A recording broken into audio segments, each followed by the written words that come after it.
Bonjour les amis. Donc je vous avais prévenu qu'une petite creepypasta allait arriver, écrite par mes soins. Donc j'espère qu'elle va vous plaire. Moi personnellement, j'en suis plutôt contente. Donc je vais vous présenter un jeu vidéo. Puisque souvent il y a des creepypastas sur d'anciens jeux vidéo, je me suis dit pourquoi pas un jeu vidéo récent et d'horreur. Donc j'espère que ça vous plaira. Installez-vous confortablement et j'espère que vous apprécierez cette histoire. Un soir de la semaine, j'ai décidé de streamer du Dead by Daylight en solo, car mes amis habituels dormaient déjà, streamaient sur d'autres jeux ou tout simplement travaillaient. Je sais que jouer avec des personnes qu'on ne connaît pas n'est pas forcément très drôle, surtout quand vous tombez sur des groupes ou des joueurs qui ne viennent pas vous aider et les tueurs n'en parlons même pas. J'étais extrêmement fatiguée. Je m'étais levée tôt, j'avais travaillé dans le jardin sous plus de 30 degrés et j'avais amusé mes chiens. Mais comme le streaming est un de mes métiers, je ne voulais pas laisser mes abonnés et followers sans nouveau stream. Comme d'habitude, j'installais mes chiens avec moi, je préparais mes affaires à proximité, à boire. Je me disais 2 ou 3 heures suffiraient et qu'ensuite je monterais dormir comme un bébé. J'allumais donc le stream et le jeu. De tous mes persos, je ne savais pas trop qui prendre, alors je choisis la facilité, le dernier perso sorti, Cheryl Mason de Silent Hill. Je mis quelques objets et attendis une partie. Ce fut plutôt rapide pour un soir. Je me retrouvai vite avec 3 autres joueurs et un tueur qui ne mirent pas longtemps à valider. Après le chargement, la partie commença. J'étais vraiment très fatiguée. J'avais un peu la tête qui tournait. Arrivé sur la map, je reconnus très vite la berceuse de la chasseuse. Je me mis vite derrière un arbre, le temps qu'elle s'en aille. Je vis que j'étais près de 2 joueurs et comme d'habitude, on s'accroupissait 2 fois pour se saluer.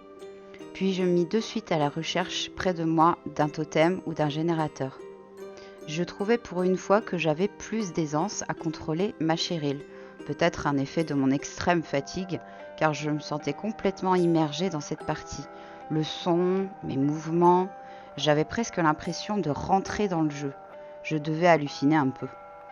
Je fis rapidement un totem, puis en me retournant, je vis un coffre. Même si j'avais déjà une trousse de soins, je l'ouvris, juste pour les points et pourquoi pas tomber sur une clé pour avoir la trappe. Je trouvais une chose plutôt étonnante, un téléphone portable. Je me demandais si c'était nouveau et s'il y avait une mise à jour avec un nouveau contenu. J'essayais différents boutons pour voir à quoi cela pouvait servir, mais rien ne se passa.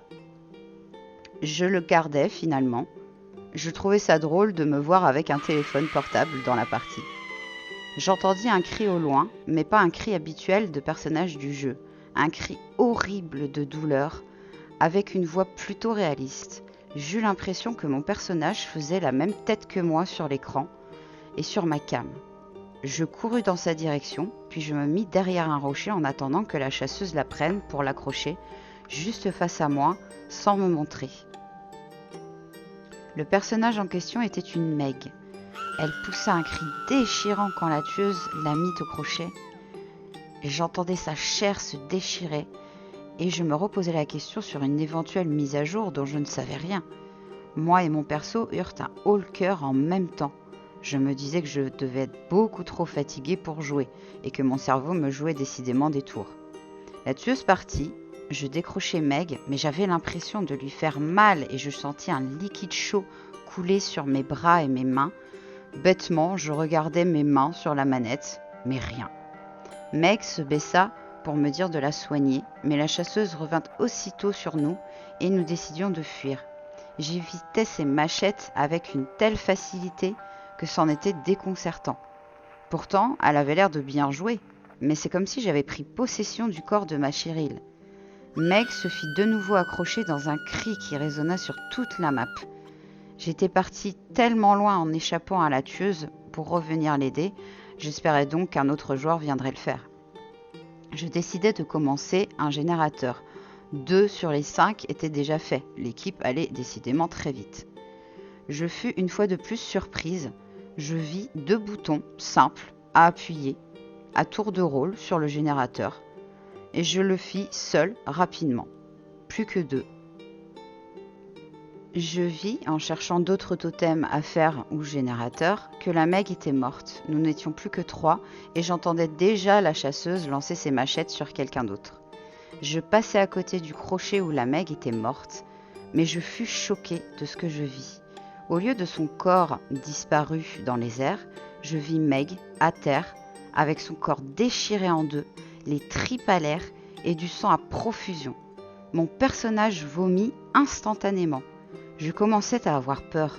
Mon visage était glacé, je respirais aussi fort que Cheryl. Je voulais en finir avec cette partie et aller me coucher.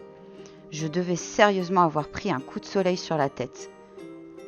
Je trouvai un autre générateur et le fis à toute vitesse sans me préoccuper du Dwight qui se faisait tuer par la chasseuse.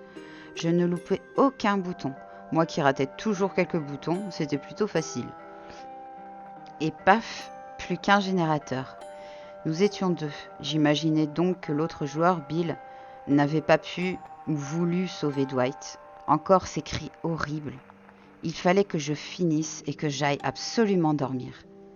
Un générateur pour 2, la trappe n'était pas ouverte, mais elle était déjà voyante. Je commençais à la chercher. Tant pis pour Bill, je pensais. Je suis trop crevée et le jeu devient bizarre et dégoûtant à mon goût. Le Bill se mit à ramener la chasseuse sur moi. Ah, c'est pas vrai, ces joueurs de merde qui supportent pas de perdre. Pfff. Elle me vit, mais mit Bill à terre avant de se mettre à me pourchasser en me lançant ses machettes. J'avais l'impression que le corps de Cheryl était le mien. J'esquivais toutes ses machettes, je lui mettais des palettes sur la tête avec facilité et je sautais les fenêtres avec une telle aisance. Elle finit par me lâcher et retourner sur le Bill pour l'accrocher. Visiblement, c'était sa dernière fois. Ces cris horribles, mon Dieu. Je me mis donc à courir pour chercher la trappe qui avait dû s'ouvrir. J'étais essoufflée dans la vie réelle comme dans le jeu. Je commençais à transpirer et à avoir peur en entendant la chasseuse se rapprocher. Elle ne cherchait pas à fermer la trappe, elle me voulait moi. J'essayais donc de me cacher dans la cabane tueur en attendant de savoir si elle m'avait repéré, juste à côté d'une palette au cas où il faudrait l'assommer. J'entendais sa berceuse et ses pas dans la terre mouillée de la map se rapprocher nettement, puis je la vis rentrer dans la cabane. Je me mis en position derrière la palette et bam, dans la figure. Elle m'avait donc bien repéré. Je courus comme un lapin, en prenant tout ce qui passait. Palette, fenêtre, esquiver ces machettes qui me frôlaient.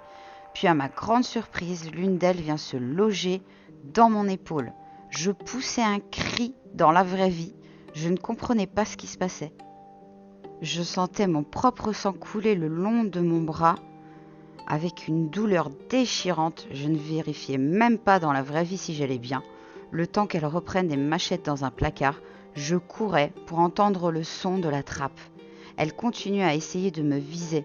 Je zigzaguais et je priais pour trouver cette satanée trappe. Près d'une colline, j'entendais ce son si familier. La trappe. La tueuse était sur mes talons. Je fis donc le tour pour monter sur la colline. Mes poumons étaient en feu. Je grimpais avec la chasseuse sur le dos et je sautais dans la trappe avec un cri de soulagement. Puis, tout devint noir. J'atterris sur un sol où je me fis mal à la cheville gauche. La trappe se referma au-dessus de ma tête.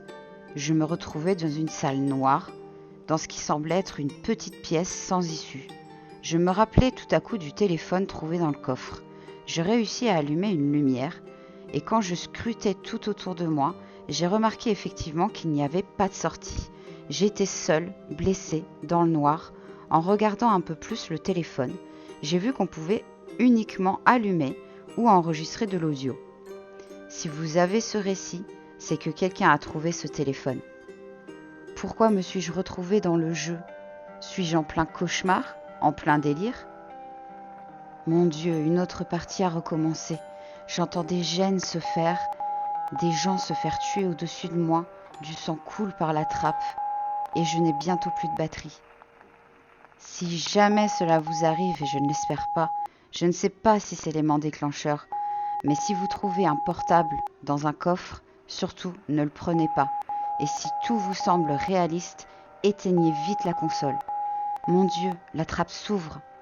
Je ne suis plus seule. C'est une Claudette, elle est en sang.